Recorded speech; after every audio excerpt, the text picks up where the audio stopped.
As hand spinners, we have a double stash problem. Not only do we have yarn, we also have fibre.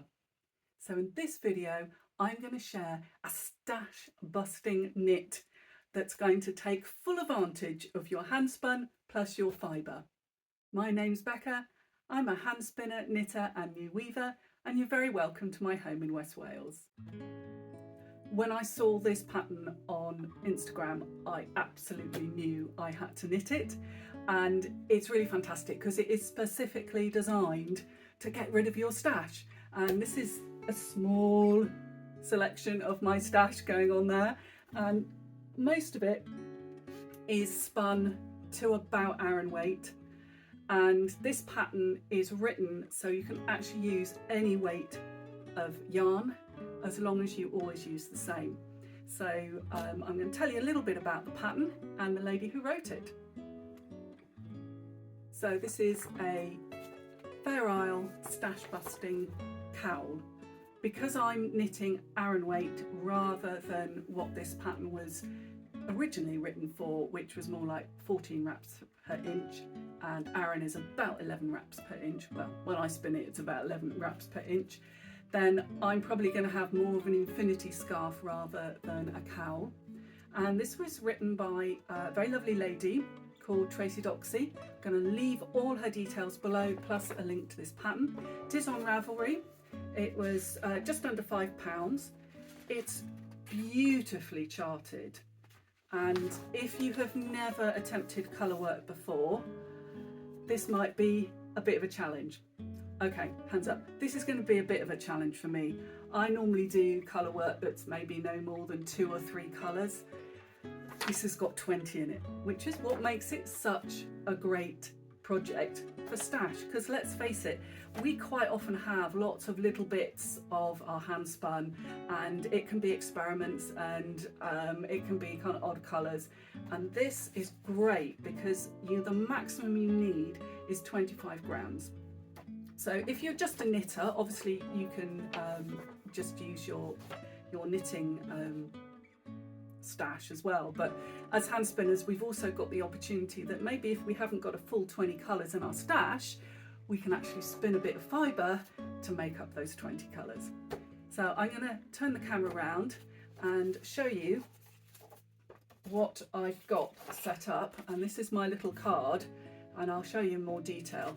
But basically I've just got, this is one of my old watercolours that was a bit of a fail, and I've just cut off a strip, punched holes all the way down so I can put my yarn samples next to the name of the yarn or the colour, so that I can keep myself on track when I'm following the chart of the colour work.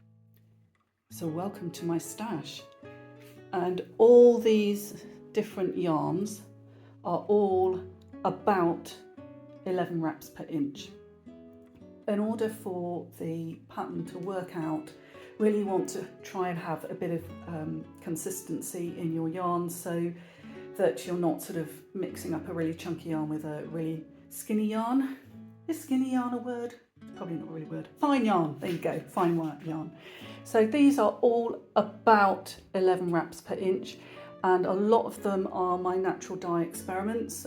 Some of them are just really random. I'm not sure I'm going to be able to use that. So I'm going to go through these, and I've got my little chart. So I'm going to get my 20 colours, and I've got my colour chart. So Tracy in her pattern gives really good instructions on how actually to achieve this, because it's actually not knitted, although it's a cowl, it's not knitted in the round, it's knitted flat, and there are obviously a lot of colour changes, but actually the individual blocks, let me see if I can find a block. She's charted each of the individual blocks, and actually there are not that many colours in each one of the blocks, but put them together and you've got this really, really gorgeous pattern. So as I've said, this is potentially quite a challenge for me, and I don't think this project is going to be a quick one, but actually I'm really looking forward to knitting it. So what I now need to do, just assess how many colours I actually have. I'm going to do an approximation of her colourway because I think it's a really lovely colourway. I think some of these blues and the sort of reds I might actually have to spin up from the fibre stash. So we'll have a look at the fibre stash in a minute and see where we go from there.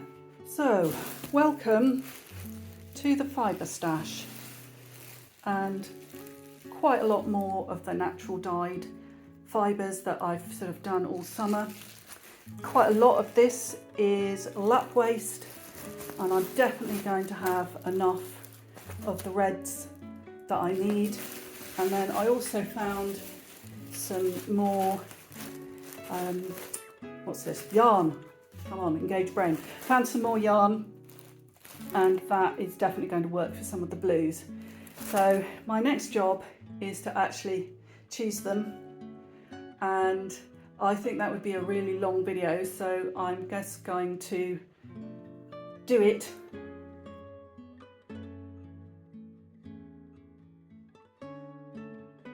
So I'm actually going to use a yarn gauge, and I've probably shared before, I'm really good at losing these, so I actually haven't had one for ages. But I thought, as I was needing to spin a worsted weight, so I want my spinning to match the yarn I've already made, I better get myself a yarn gauge. This was off Etsy, nice chap over Lincolnshire way I think made it, so I will leave his link in the description. So if you're in the UK, obviously it's going to be ideal for you. I mean, I don't know if he ships at other places, he might well do, but this definitely is a UK based producer. So the first colours I'm putting together are the pinks and burgundies, and I'm actually going to have to spin all these because I haven't got anything that's spun up that's going to be suitable. So I have some natural dyed top that was dyed with wild plums. This is from the stash, and I'm going to blend this on the blending board, and that's going to, obviously if I sort of put it through a couple of times, it's going to homogenise the colour. This can just be spun, and then this I'm going to put on the blending board so that it's mostly shocking pink, which I can't quite like really. So I will see you by the magic of editing while I'm spinning this.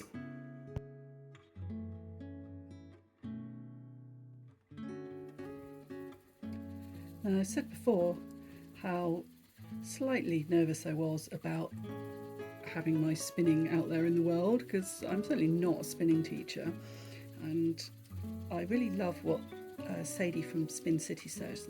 If you're making yarn, that's fine, you've done it, you know, job done. But I thought I would get over that hurdle and just show you a bit of my spinning.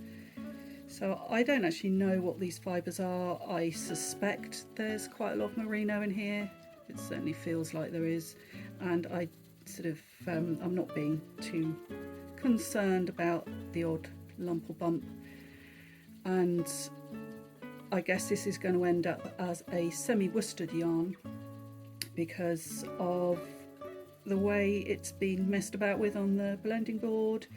And I'm sort of doing a short backward draw, I suppose, would be the sort of technical term for it.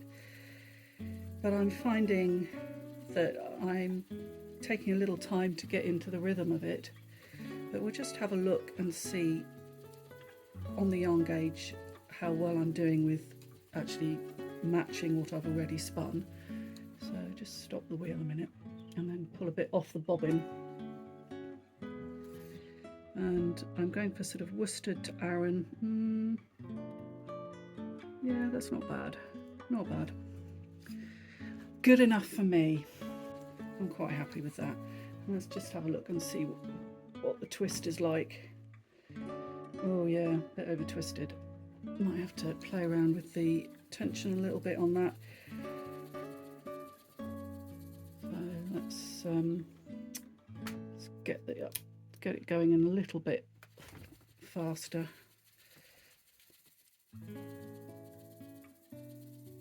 I think a lot of spinning is about just getting feedback from your fibres.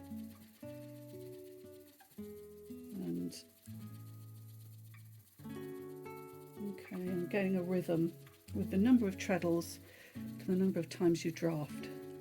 So I'm having an absolute blast recording these videos, doing the spinning, doing the knitting. So in my next video, I thought I would do a little roundup of the projects that I shared over the past few videos, where I am with them and what's worked and what hasn't. So until then, happy creating.